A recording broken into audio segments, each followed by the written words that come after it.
North Korea's missile tests.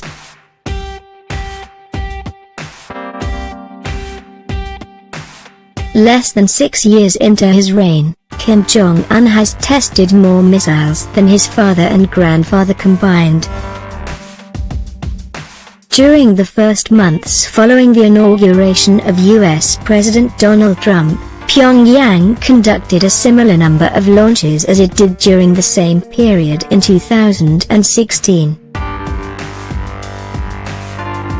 However, North Korea did not conduct any tests during the 2 months from Trump's election to his inauguration.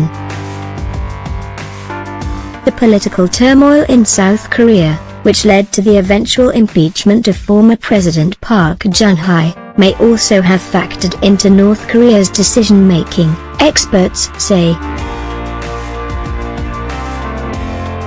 Pyongyang has tested an average of 1 missile per week in the 3 weeks following the election of President Moon Jae-in, Park's successor. Why do they do the tests? They need to conduct tests to perfect the technology, analysts say. Some have speculated that the United States has tried to meddle with the program using cyber methods, which could halt progress.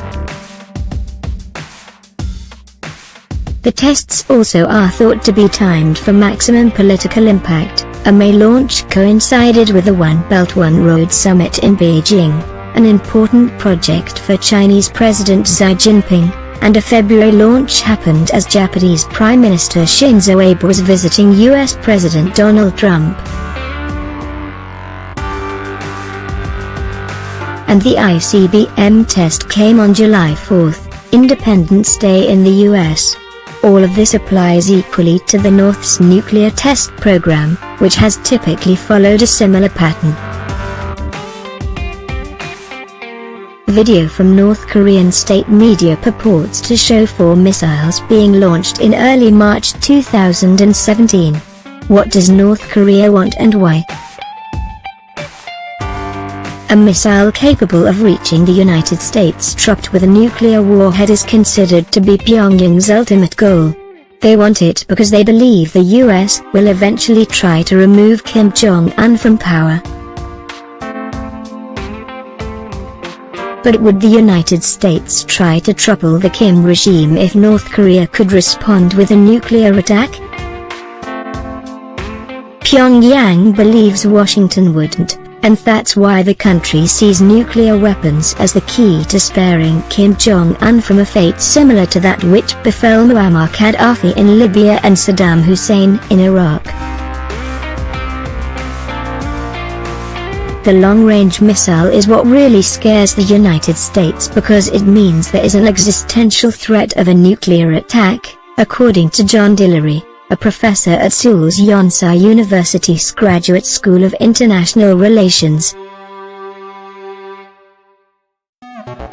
We are in a somewhat dangerous period of a threat perception gap, as Americans adjust to the sense of vulnerability to North Korean retaliation that South Koreans and Japanese have lived with for quite some time, he said.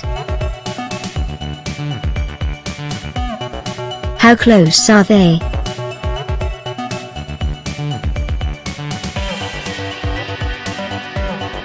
Michael Hayden, the director of the CIA from 2006 to 2009, believes that should Pyongyang continue at its current pace, the country could develop an indigenous missile that can reach Seattle and carry a North Korean-built nuclear warhead before the end of Trump's first term.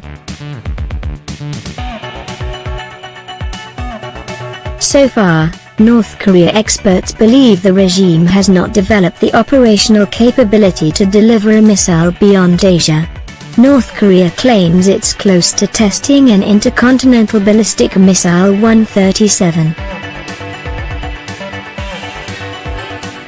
One successful test doesn't get them over the bar. They are claiming more than they can deliver at the moment, said Ewan Graham, director of the International Security Program at Sydney's Lowy Institute. The country's closest neighbors, South Korea and Japan, are vulnerable targets for Pyongyang's existing arsenal.